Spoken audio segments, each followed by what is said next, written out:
Oke teman-teman, kali ini kita bongkar kasus Nikita Mirzani. Ini lagi heboh, ternyata dia ditahan oleh kejaksaan.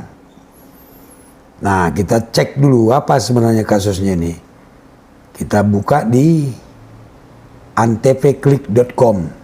Di sini dijelaskan bahwa berawal dari Nikita Mirzani mengunggah foto Dito katanya di Instagramnya. Lalu ditulis kalimat yang mengandung unsur penghinaan atau pencemaran nama baik.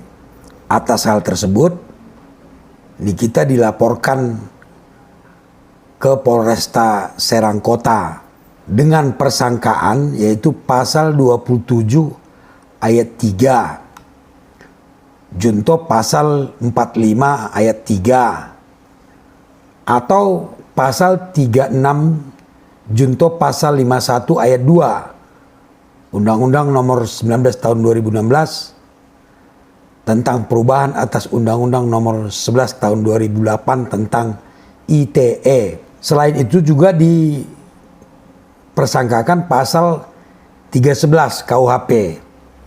Ya.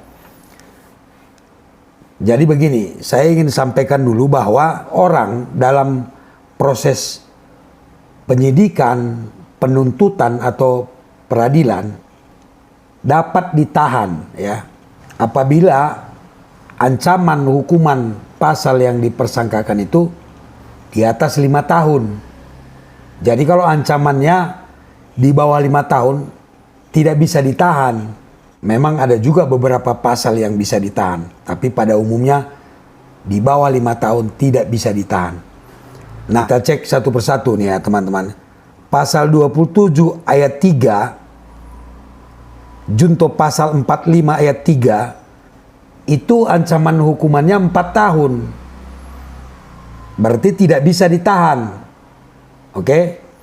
Kemudian pasal 311 KUHP penistaan dengan tulisan itu juga ancamannya 4 tahun. Tidak bisa ditahan juga.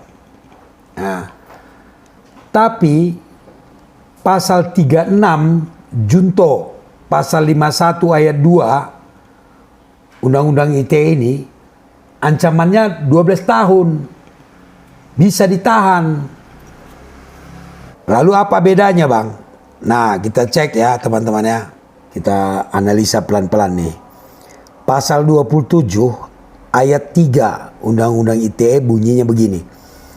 Setiap orang dengan sengaja dan tanpa hak mendistribusikan dan atau mentransmisikan dan atau membuat dapat diaksesnya informasi elektronik dan atau dokumen elektronik yang memiliki muatan penghinaan dan atau pencemaran nama baik. Ya. Bahasa kampungnya, siapapun yang menyebar-nyebarkan muatan penghinaan dan pencemaran nama baik melalui elektronik, dikenakan dia di pasal 27 ayat 3 ini. Ancaman hukumannya di pasal 45 ayat 3. Kita baca. Setiap orang yang dengan sengaja dan tanpa hak mendistribusikan dan atau mentransmisikan dan atau membuat dapat diaksesnya informasi elektronik dan atau dokumen elektronik yang memiliki muatan penghinaan dan atau pencemaran nama baik sebagaimana dimaksud dalam pasal 27 ayat 3 dipidana dengan pidana penjara paling lama 4 tahun dan atau denda paling banyak 750 juta rupiah. Itu dia. 4 tahun ancamannya. Jadi tidak bisa ditahan kalau pasal 27 ayat 3. Nah, kemudian pasal 311 KUHP pun begitu. Gak bisa ditahan. Ancamannya cuma 4 tahun juga. Nah, sekarang kita lihat di pasal 36 Undang-Undang ITE ini. Nih, bunyinya begini. Setiap orang dengan sengaja dan tanpa hak atau melawan hukum melakukan perbuatan sebagaimana dimaksud dalam pasal 27 sampai dengan pasal 34 yang mengakibatkan kerugian bagi orang lain. Ya. Di sini perbedaannya mengakibatkan kerugian bagi orang lain. Itu ancamannya 12 tahun. Diatur di pasal 51 ayat 2. Ya, kita bacakan. setiap orang yang memenuhi unsur sebagaimana dimaksud dalam pasal 36 dipidana dengan pidana penjara paling lama 12 tahun dan atau denda paling banyak 12 miliar rupiah. Ngeri kan?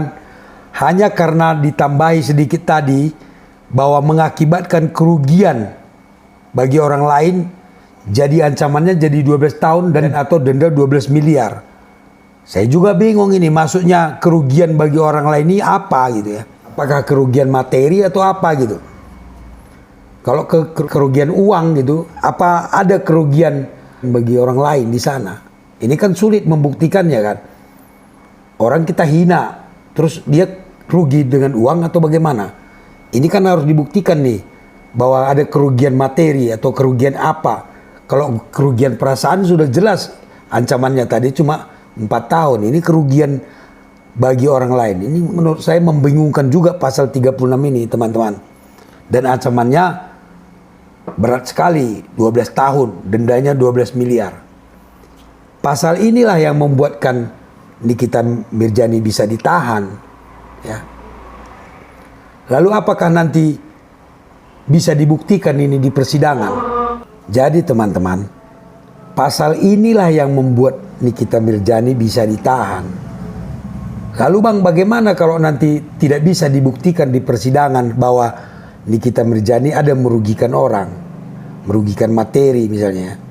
Nggak masalah juga, karena dia dijerat juga dengan pasal 27 ayat 3 tadi yang ancamannya 4 tahun. Kalau yang pasal 27 ayat 3 barangkali bisa terbukti ancamannya 4 tahun, tetap dia dihukum 1 tahun atau 2 tahun kan. Jadi pasal 36 junto pasal 51 ayat 2 tadi hanya untuk bisa menahan dia. Menurut saya begitu. Ya, kalau tidak dipasang pasal 36 junto pasal 51 ayat 2 tadi, nggak bisa ditahan Nikita Mirzani. Dipasanglah pasal itu supaya bisa ditahan. Kalaupun nanti tidak terbukti, toh dia dihukum juga dengan pasal 27 ayat 3. Begitu teman-teman. Lalu bagaimana kalau terjadi hal seperti ini dengan orang lain? Apakah akan diperlakukan seperti ini juga? Ya, kan banyak kita lihat tuh orang saling hina menghina di Facebook, ya, di Instagram, di medsos lah ya. Dipasang pasal 27 ayat 3 pencemaran nama baik tadi kan, nggak ditahan. Kalau mau ditahan ya pasangkan lagi dengan pasal 36 ini ya, di semua lah bisa ditahan nanti. Jadi teman-teman ya, penegakan hukum ini harus adil kan. Ketika ini dikenakan ke Nikita Mirzani, dipasang pasal 36-nya, walaupun nggak bisa dibuktikan, dipasang juga. Berarti yang lain pun harus begitulah. Jadi setiap ada orang yang melaporkan kasus seperti itu, ya pasang juga pasal 36 biar bisa ditahan kan. Jangan nanti orang tertentu dipasang pasal ini supaya bisa ditahan. Tapi orang-orang tertentu lagi nggak dipasang pasal 36-nya supaya nggak bisa ditahan. Ayo kita tegakkan hukum apa adanya ya. Supaya hukum ini menjadi solusi bagi masyarakat mendapat keadilan. Begitu.